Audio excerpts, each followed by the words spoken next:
하나님의 말씀은 요한복음 1장 1절부터 4절까지 말씀입니다. 요한복음 1장 1절부터 4절까지 말씀을 제가 봉독을 하겠습니다. 태초에 말씀이 계시니라. 이 말씀이 하나님과 함께 계셨으니 이 말씀은 곧 하나님이시니라.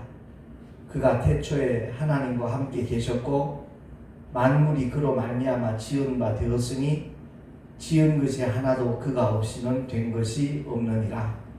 그 안에 생명이 있었으니 이 생명은 사람들의 빛이라.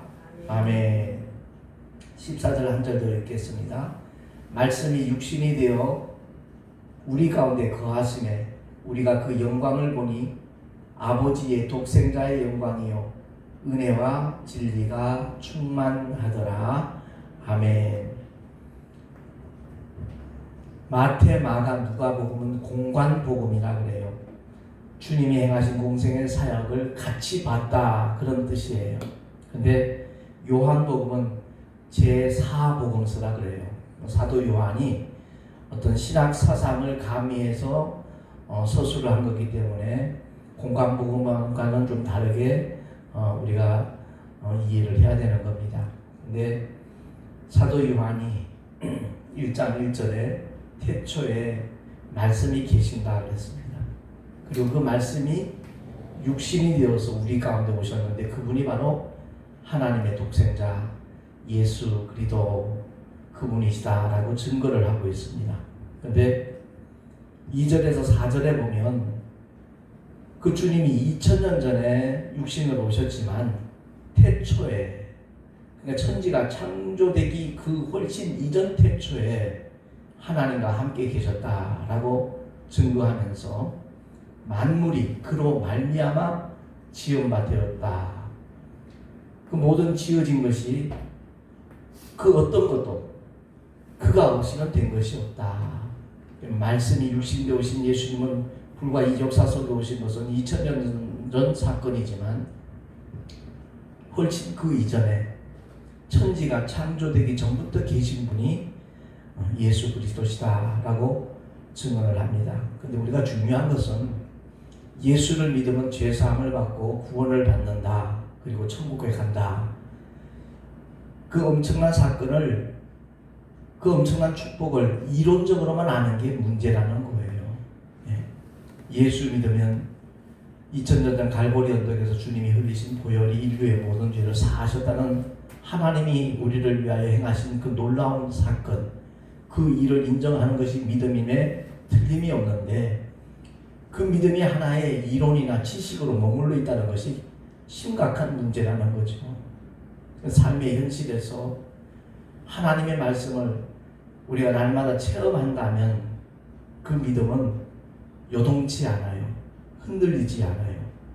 유혹에 빠지지도 않고 핍박과 환난이 와도 그야말로 순교할 수 있는 자리까지 나갈 수 있거든요. 그래서 금년에 우리 교회가 새로운 표어로 바꿨잖아요. 말씀과 기도, 변화와 회복. 그러니까 하나님의 말씀을 통해서 우리가 변화되고 기도함으로 말미암아 회복되는 그 하나님의 능력을 경험하는 것이 얼마나 중요한 것인가 하는 거기에 포커스를 맞춰서 올 한 해 믿음의 길을 걸어가게 될 텐데 오늘 태초에 말씀이 계시는 이 말씀에 대해서 이 말씀이 육신되어 오신 분이 하나님의 아들 예수예요. 예수 그 이름이 얼마나 존귀한 이름인지 빌립보서를 통해서 만유 위에 뛰어난 이름이다 라고 말씀하셔요. 근데 예수님이 말씀하시기를 내가 곧 길이요 진리요 생명이니 라고 말씀하셨어요. 그러니까 길이라는 말씀은 아버지의 집으로 천국으로 가는 유일한 길이 예수예요. 그 예수의 이름을 믿고 알고 영접한 자들에게만 열려진 길이 천국 가는 길이에요. 그리고 내가 곧 길이요 진리요 진리라고 말씀하셨어요. 여기서 말씀하는 진리는 보편 타당성이 있는 어떤 이치를 말하는 게 아니에요. 여기서 말씀하는 진리는 하나님의 영원한 법이에요. 불변하는 법을 가리키는 거예요. 무슨 말씀이냐? 죄인이 천국을 간다. 어떻게? 진리로 간다는 거예요. 하나님의 언약을 믿었기 때문에, 하나님의 말씀을 믿었기 때문에, 예수님의 흘리신 십자가의 보혈이 우리의 죄를 다 사했다라는 하나님의 선포, 하나님의 언약을 믿기 때문에 그 믿는 믿음이 바로 진리를 믿는 믿음이에요. 진리는 하나님의 법인 거예요. 그 하나님의 법에 의하여 우리는 죄인이었으나 예수 그리스도를 믿는 믿음의 그 진리로 천국을 들어간다는 거예요. 그리고 인간은 누구나 이 세상에 태어날 때 에덴 동산에 등장하는 첫 아담의 생명을 가지고 태어났어요. 아담의 생명은 피조된 생명이에요. 영원히 소멸되지 아니하지만 누군가에 의해서, 누구죠? 창조자 하나님에 의해서 만들어진 생명이에요. 근데 내가 곧 길이요 진리요 생명이라는 말씀은 첫 아담의 생명이 아니라 그 생명은 죄를 가진 생명이 되어버렸어요. 선악과를 따먹는 하나님의 말씀에 불순종하는 죄 때문에 영원히 지옥에 떨어질 수밖에 없는 죄를 가진 생명이 되었어요. 그래서 하나님의 아들이 오셔서 내가 곧 길이요 진리요 생명이니 라는 말씀, 여기 생명은 아버지의 생명이에요. 창조주의 생명이에요. 그러니까 하나님의 아들 예수 안에 있는 그 아버지의 생명을 누구든지 예수의 이름, 이 예수의 이름을 믿는다는 것이 너무나 놀라운 일임에도 불구하고 우리는 예수 이름을 감격 없이 불러요. 기쁨도 감사도 그런 것 없이 그냥 무덤덤하게 예수 이름을 부르는 사람들 의외로 많이 있어요. 그 예수 이름을 안다는 것이 얼마나 큰 축복인가 하는 것을 우리가 아는 믿음의 사람이라면 그 믿음은 하나님이 인정하시고 기뻐하시는 믿음인 줄로 믿으시기 바랍니다. 그래서 이 창조주의 생명은 죄와 상관없는 믿음이에요. 그래서 고린도전서 15장을 통해서는 첫 아담은 사는 영이고 소멸되지 않아요. 영원까지 존재해요. 근데 죄를 가졌기 때문에 천국이 아닌 지옥에서 영원히 존재해야 될 그러한 생명으로 우리는 이 세상에 태어난 거예요. 근데 둘째 아담, 마지막 아담이신 예수의 이름을 믿는 자에게는 살려주는 영으로 오셨기 때문에 그 살려주는 영이라는 말은 이 죄를 없이 한다 이 말이죠. 죄를 소멸시키고 사라지게 만드시기 때문에 그 창조주의 생명을 가지고 지옥과 무관하게 아버지의 집 천국에서 영원히 살 수 있는 생명을 소유하는 것이 바로 예수의 이름을 믿는 자에게 주어지는 하나님의 영원한 축복인 줄로 믿으시기 바랍니다. 그래서 우리 인간은 영과 혼과 육으로 구성이 되어 있어요. 기능이 달라요. 이 영은 하나님과의 관계를 가리켜요. 그리고 이 혼은 우리 인격을 말하는 거예요. 지정의, 우리 인격이 혼이에요. 그리고 먹고 마시고 쉬어야만 존재하는 육이 있어요. 우리가 이 세상 사는 날 동안에는 이 혼은 육과 연합이 되어서 이 세상 살아가는데 조금도 부족함이 없을 수 있어요. 그런데 이 세상이 끝나는 순간에 진짜 영원한 존재인 이 영이 죄를 가진 상태면 이를 가리켜 더러운 영혼이라 말하는 거예요. 그래서 하나님께서 더럽게 여기는 것은 죄예요. 죄를 더럽게 여기시고, 그리고 예수님도 복음서에 보면 이 더러운 귀신을 향하여 더럽다라고 말씀하셔요. 그래서 이 죄의 문제가 해결되지 않는 사람은 더러운 영혼으로 결국은 천국에 갈 수 없고 영원한 지옥에 떨어질 수밖에 없는 거예요. 우리들이 전도하는 이유는 딴 거 없어요. 천국 갈 수 있는 너무나 쉽고 좋은 길이 있는데 그냥 지옥을 알지 못해서 걸어가고 달려가고 있는 우리 주변의 이웃들, 그들이 그 발걸음이 지옥이 아닌 천국으로 바뀌어지기를 원하는 마음 때문에 복음을 전하는 거예요. 전도하는 이유가. 그래서 오늘 이 시간에는 딴 것보다도 요한복음 1장 1절에서 4절에 나와 있듯이 참 빛에 대해서 우리 함께 말씀 한번 깊이 생각을 해보기를 바라요. 예. 이 생명 사람들의 빛이라 그랬죠. 그리고 그 밑에 내려가면 참빛이라는 말씀이 있어요. 9절에 참빛, 곧 세상에 와서 각 사람에게 비치는 빛이 있었다라고 말씀하셔요. 이 참빛이라는 말은 피조된 빛이 아니에요. 창세기 1장에 나오는 빛이 있으라 할 때 만들어져 있는 등장하는 그 빛이 아니라 그 빛의 근원되는 참빛을 말하는 거예요. 바꾸어 말하면 둘째 아담으로 오신 예수 그리스도의 생명을 가리키는 거예요. 그러니까 우리가 이 세상을 살아가는 동안 죽음을 두려워하는 이유는 죽음 이후에 있는 둘째 사망 때문에 사실 본능적으로 본성적으로 죽음을 두려워하는 것이거든요. 그래서 우리의 영 속에 이 죄의 문제가 그대로 머물러 있으면 본능적으로 죽음을 두려워할 수밖에 없어요. 그러나 예수의 이름을 믿음으로 말미암아 참빛이 우리의 영 속에 들어오는 순간 이 죄는 사라져요.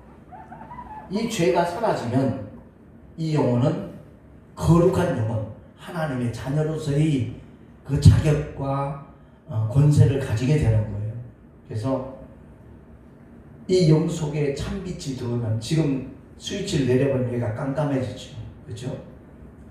벽으로 둘러싸여 있기 때문에 깜깜해져요. 그런데 이 어두움을 물리치는 방법은 총을 쏴도 안 돼요. 아무리 힘이 세도 이 빛이 들어오질 않아요. 스위치를 올리기만 하면 빛이 들어오는 순간 어두움은 사라져요. 그러니까 어두움을 몰아낼 수 있는 방법은 딱 한 가지예요. 빛이 들어와야 돼요. 피조된 빛, 그것을 말하는 것이 아니라 성경은 참빛 되신 예수, 그 이름을 믿는 자에게는 바로 하나님이 우리의 영 속에 함께 임재하셔서 어둠이 다 사라지도록. 그래서 이 어둠이라는 말은 사망의 그림자를 가리키는 건데, 자, 우리 주변에도 불면증이나 아니면 우울증이나 뭐 불안, 초조한 그런 마음으로 괴로워하는 그런 분들 굉장히 많이 있지요. 그러니까 불안이나 염려나 두려움이나 우울증, 이것도 다 어둠의 그림자예요. 사망의 그림자예요. 이게 심각해지면 스스로 목숨을 끊는, 영원히 돌이킬 수 없는 잘못을 저지를 수도 있어요. 원수 마귀는 끊임없이 바로 이런 것들을 조장을 해요. 그런데 참빛, 하나님의 말씀, 예수의 이름이 내 안에 들어와 있으면 어둠은 물러가요. 사라지게 되는 거예요. 그리고 우리 육체 같은 경우는 모든 질병, 사고, 가난, 이런 것들이 그야말로 우리로 하여금 힘들게 만들어요. 고통스럽게 만들어요. 그래서 정말 우리가 하나님을 기뻐하고 주님이 말씀하신 대로 우리가 먼저 하나님의 나라와 그 의를 구하는 삶을 살게 되면 우리가 먹을 거, 마실 거, 일마다 때마다 하나님께서 공급하시는 것을 반드시 경험하게 되어져 있어요. 그러니까 교회를 다니면서도 욕심 보따리를 채우려고 하는 사람이 없잖아요. 있어요. 우리의 필요를 채워주시는 하나님이신데 자기 욕심 보따리를 채우려고 막 안간힘을 쓰다 보니까 자기의 기대치에 미치지 아니하면 하나님이 날 사랑하시지 않나? 하나님께서 나와 함께 하시지 않는 것 아닌가? 이런 엉뚱한 함정에 빠지는 것을 우리는 보게 되어지는 겁니다. 그래서 예수님이 이 땅에 오셔서 행하신 일이 무엇인가를 우리가 바로 알아야 되는데, 이 죄를 없이하시고 그 결과 주님이 십자가에 달리신 이유가 뭐라 그랬죠? 나무에 달린 자마다 저주 아래 있다고 그랬거든요. 그러니까 죄를 지음으로 말미암아 우리 모두가 인류가 저주 아래 있었는데 주님이 대신 나무에 달리심으로 말미암아 저주 안에 있는 자들을 속량하시기 위함이라는 거예요. 그래서 정말 예수 믿는 사람들은 저주와 상관없는 삶을 살아야 그게 정상이에요. 근데 요즘에는 비정상이 정상처럼 되어버린 것처럼 이상한 시대가 되어버렸는데 우리들은 반드시 하나님의 은혜 가운데 거하는 그런 정상적인 믿음의 길을 걸어갈 수 있기를 예수 이름으로 축원합니다. 뿐만 아니라 우리 주님이 우리의 모든 연약함과 질병까지도 이미 짊어지시고 담당하셨다라고 성경은 선포하고 있어요. 하나님께서 선언하신 것을 우리는 자꾸만 자기의 경험에 의해서 자기의 어떤 선입견에 의해서 그 하나님의 하신 일을 알게 모르게 인정하지 않는 그런 잘못된 모습들이 우리 삶 속에서 드러나는 것을 목격하게 돼요. 그러니까 예수님께서 우리의 모든 질병과 이 연약함까지도 다 짊어진 그 역사적인 증거로 십자가에 매달려 죽으시기 전에 갈보리 언덕에 올라가면서 로마 군사들에게 유대 병력들에게 뭘 당하셔요?